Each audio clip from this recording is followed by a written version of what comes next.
Halo semuanya, Assalamualaikum warahmatullahi wabarakatuh. Jumpa kembali dengan vlog harian saya di channel Teteh Simpur Jaya. Di video kali ini kita sharing kembali kegiatan di warung sembako ya teman-teman. Di video kali ini kita akan sharing tentang, ada yang bertanya begini ya teman-teman, saya itu kehilangan pelanggan gara-gara diingetin hutangnya, katanya sudah banyak sudah banyak hutangnya dan diminta untuk dicicil, katanya. Solusinya gimana Bun supaya pelanggan tersebut membayar hutang dan cara menghadapinya seperti itu bagaimana, katanya ya. Insya Allah saya jawab di sini ya teman-teman. Tapi mohon maaf sebelumnya nih gambarnya sambil buka warung ya teman-teman. Ini saya ini baru buka warung, ini jam setengah 6 teman-teman ya, sudah terang seperti ini. Saya baru buka warung nih. Bismillahirrahmanirrahim ya. Dan saya mau buka gembok dulu teman-teman ya sebelum menjawab pertanyaannya. Dan saya akan beres-beres dulu di warung sembako saya ya teman-teman. Ikutin terus ya videonya sampai selesai. Cara yang baik untuk menagih hutang itu dapat dilakukan dengan berbagai cara ya teman-teman. Untuk dapat menagih hutang dengan cara yang baik, dan ada beberapa cara ya untuk menagih hutang supaya cepat dibayar. Dan ini menurut pengalaman saya teman-teman ya. Kita mencoba nagih ya, misalnya ketemu salah satu pelanggan entah di warung ataupun di mana ya, kita ngobrol dekat gitu, ngobrol akrab dulu, jangan langsung ke tentang hutangnya ya. Kita sapa-sapa dulu, tanya kabar dulu gitu, sekarang di mana misalnya seperti itu ya. Dan kegiatan apa saja, jarang ketemu sekarang nih, jarang ke warung, apakah sehat atau tidak gitu kan ya, kita tanya-tanya kabar begitu. Dan kita ngobrol secara kekeluargaan ya, lebih dekat lagi gitu. Nah setelah kita ngobrol tanya-tanya kabar seperti itu, dan mulailah kita menyinggung-nyinggung soal kegiatan kita di warung ya. Oh iya, sekarang itu harga-harga sembako semakin naik ya, semakin melonjak harga-harganya, apalagi sekarang tanggal tua gitu, misal seperti itu ya. Yang berbelanja ke warung tuh sedikit ya, mungkin pada belum gajian atau apa ya gitu kan. Kita basa-basi dulu seperti itu. Nah dan setelah itu kita ngobrol ya. Oh iya, oh saya inget ya, waktu itu kan ibu ke warung ya, ngambil anu gitu, ngambil minyak atau ngambil mie misalnya seperti itu. Ada catatannya nih berapa sekian misalnya seperti itu ya. Dan kita pun harus lihat dulu kondisi dan situasi di sekitar kita ya. Mungkin hanya kita berdua saja ngobrolnya, tidak ada orang lain gitu ya teman-teman. Itu untuk menjaga privasi orang tersebut ya, takutnya dia tersinggung atau apa depan orang banyak kok kita nagih-nagih seperti itu misalnya ya. Dan kita harus bicara tuh empat mata, tidak ada orang lain ya selain kita dan si mempunyai hutang itu. Dan kita harus tahu juga kondisi dia itu seperti apa ya, apakah lagi kesusahan ataupun lagi kena musibah mungkin ya, seperti itu ya. Makanya kita tanya-tanya dulu lebih mendalam lagi tentang keberadaan keluarganya atau tentang keadaan keluarganya. Nah seperti itu ya teman-teman. Jangan lupa kita sampaikan juga bahwa kita itu sangat membutuhkan uang tersebut ya. Kemarin itu ibu ngambil barang sekian misalnya ya, tolong ya, saya ini butuh banget buat belanja, buat bayar sales gitu, minggu terakhir nih jatuh temponya, seperti itu misalnya ya. Dan itu bicarakan kesepakatan untuk tanggal pembayaran ataupun untuk kita membuat perjanjian ya, sampai kapan batasnya gitu, kapan nih ibu bisa bayarnya gitu. Kalau tidak bisa semua nggak apa-apa, dicicil aja gitu, yang penting lancar gitu bayarnya, biar saya pun ada pemasukan buat belanja lagi. Nah seperti itu ya teman-teman. Nah seperti itu ya cara menagih hutang yang baik. Mungkin ada kata-kata yang lebih baik lagi, lebih sopan lagi ya, supaya tidak tersinggung yang ditagih itu. Dan kita harus bersikap baik dengan mimik muka yang baik juga ya, yang senyum, jangan memperlihatkan kita marah ataupun sedang kecewa ya. Kita harus benar-benar ya, menghargai orang tersebut ya, bagaimanapun dia itu tetangga kita ataupun saudara kita misalnya seperti itu ya. Kita harus bicara pelan-pelan ya, agar orang tersebut mau mengembalikan uangnya kepada kita, membayarnya ya, membayar barang-barang yang dia ambilnya di warung kita ya. Dan kita mungkin bisa membuat perjanjian ya, membuat surat hutang ya, sebagai tanda bukti bahwa pelanggan tersebut benar-benar ingin membayar hutangnya ya. Dengan alasan apapun tetap harus membayar hutangnya. Kita harus mengingatkan, dan satu kewajiban kita bagi pemilik warung untuk mengingatkan pelanggannya supaya membayar hutangnya ya. Dan hutang itu memang harus dibayar teman-teman ya. Coba kita membuat surat perjanjian dengan ketentuan yang berlaku ya, untuk dapat mencegah kemungkinan hal-hal terburuk terjadi ya teman-teman. Apalagi jika uangnya besar, misalnya di atas 1 juta ataupun menurut saya 800.000, 500.000 itu di atas 100-an itu menurut saya sangat besar sekali ya kalau di warung sembako ya. Kecuali di bawah 100.000 saya mungkin sedikit mengikhlaskannya lebih cepat seperti itu ya teman-teman. Kalau di atas 100.000 aduh mikir dulu, sayang banget ya. Udah kita lelah capek seharian, sehari semalam ya. Mungkin teman-teman tahulah saya itu seperti apa di warungnya, dari pagi sampai malam ya. Kadang sampai jam 12 malam kita masih berkutat di warung ya. Mengelola usaha ini dengan banting tulang ya, peras keringat seperti itu, dan tiba-tiba dihutang enak begitu aja ya. Saya tuh nggak mau ya teman-teman. Dan kita harus punya positif juga pikiran kita tuh kepada pelanggan, supaya pelanggan itu benar-benar cepat-cepat membayar hutangnya seperti itu ya teman-teman.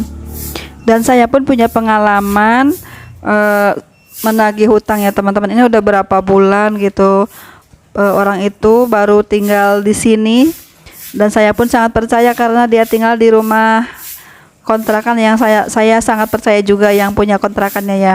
Dan dia katanya mau bayar, pertamanya ngambil dikit-dikit barang gitu ya teman-teman, tapi lama-lama tambah banyak gitu loh. Nah seperti itu, jadi saya tegur ya, Akang tolong ya, ini dilunasin dulu sebelum ngambil lagi gitu, biar enak ke saya, enak ke Akang juga.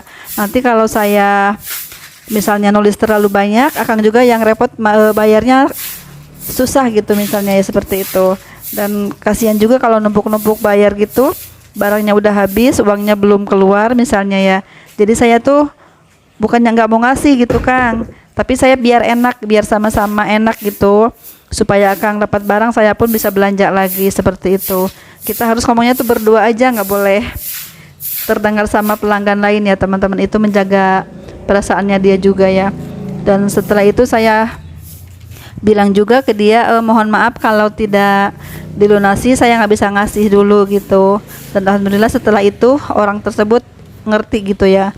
Dan menurut saya orang yang berhutang itu tergantung pemilik warungnya ya. Misalnya kita nggak mengizinkan, toh yang ngutang itu nggak bakalan maksa gitu loh ya, nggak bakalan ngemis sampai nggak mau pulang gitu ya teman-teman. Seperti itu. Nah itu tergantung kita juga untuk kedepannya ya, untuk kita, untuk sama-sama pemilik warung, kita tuh memang harus harus tegas ya kepada pelanggan bahwa kita itu tidak ngutangin gitu ya, kecuali sama orang yang benar-benar kita percaya, sudah kita tahu karakternya seperti apa, baru kita kasih ya. Itu pun tidak bisa banyak, mungkin paling banyak tuh 100.000 ya teman-teman.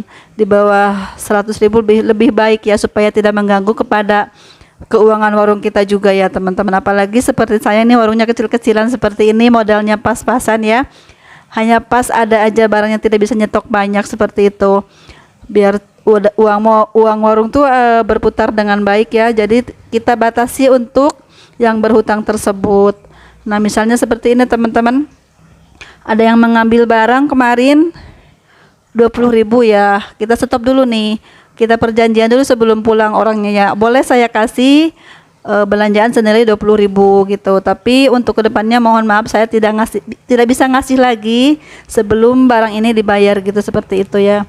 Dan kita harus janji benar-benar tegas ya, tidak boleh ngasih lagi biarpun mereka ngemis atau seperti apa. Ini tanggung tas segini-gini, maaf dulu ya, biar sama-sama enak aja gitu. Mohon maaf banget gitu kan. Karena biasanya kalau ada yang ngutang satu orang ya, biasanya tetangganya itu bilang lagi ke tetangganya, di sana boleh ngutang tuh, boleh, aku aja ngambil ini seperti itu ya.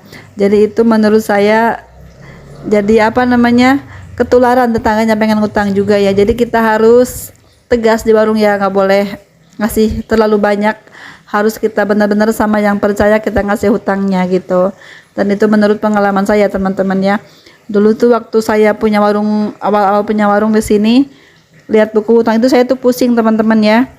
Mau belanja ini uangnya sedikit gitu, uangnya banyak di luar gitu. Di total-total tuh ada sekitar 1 jutaan ya di luaran itu. Tapi saya tuh dari situ berpikir kalau saya begini terus repot juga saya nih, mau belanja nggak ada uangnya. Sedangkan barang ini sangat laris misalnya ya. Dan uang saya itu, uang warung tuh tersendat di orang tersebut yang berhutang ya, karena banyak yang berhutang. Nah dari pengalaman situ saya tuh nekat ya teman-teman, berani nggak berani ya, malu nggak malu, pokoknya saya tuh pelit jadi orang ya sekarang tuh, nggak bisa ngutangin. Yang penting orang tersebut ngerti ya, kalau yang benar-benar ngerti itu pasti akan berbelanja di kita, dan kalau yang orang tidak ngerti mungkin akan pergi ya, berlalu mungkin kapok belanja juga di saya seperti itu. Tapi saya tuh nggak jadi pikiran ya, nggak jadi beban, bodo amat, yang penting saya nggak ngerugiin dia pun nggak ngerugiin kita ya. Jadi intinya kita itu saling positif aja ya. Dan misal pun sudah terjadi ya, ada yang berhutang sampai banyak nggak bayar sampai sekarang, saya pun udah ikhlas ya. Tapi saya tuh nggak mau ngulangi, nggak mau ngulangi lagi ya. Saya tuh udah kapok gitu ya, ngasih hutangan terlalu banyak seperti itu. Kalau dulu awal-awal merintis saya tuh selalu mengasih kemudahan kepada para pelanggan supaya dapat pelanggan gitu, seperti itu. Namun kemudahan itu saya banyak yang menyalahgunakan seperti itu ya teman-teman. Jadi kita harus lebih hati-hati setelah punya pengalaman tersebut, jangan sampai kerugian itu terulang lagi seperti itu. Apalagi kita saat baru merintis usaha ini ya. Kalau sekarang itu zaman mudah menurut saya ya, cara menghadapi apapun banyak tutorialnya. Kalau dulu tuh saya nggak ada HP bagus ya, nggak ada internetan zaman dulu tuh ya. Jadi nggak ada apa yang harus ditonton gitu, kecuali baca majalah ataupun koran zaman dulu itu ya teman-teman. Jadi sangat minim sekali pengalaman dan pengetahuannya ya, soalnya dalam zaman dulu itu jarang sekali ya, sosial media itu nggak ada zaman dulu ya. Kalau zaman sekarang mudah sekali, banyak ilmu-ilmu warung sembako ya yang di-share di sosial media ya, entah itu Facebook, Instagram, TikTok ataupun YouTube ya. Sekarang banyak ilmu-ilmu tentang usaha warung sembako ya, bagaimanapun caranya kita bisa menemukannya gitu teman-teman, dan sedikit banyak kita bisa mempraktekannya itu teman-teman. Itulah keuntungannya sosial media ya, zaman sekarang tuh sangat mudah, apapun ada ya teman-teman. Nah itu dulu ya teman-teman sharing saya kali ini, mohon maaf jika banyak ngobrolnya belepotan nih, mohon maklum ya, sambil di warung ya teman-teman. Sampai jumpa di video selanjutnya ya. Jangan lupa dukung terus channel ini supaya lebih berkembang. Jika ada kritik, saran, boleh ya, silakan tulis di kolom komentar. Sampai jumpa di video selanjutnya. Assalamualaikum warahmatullahi wabarakatuh.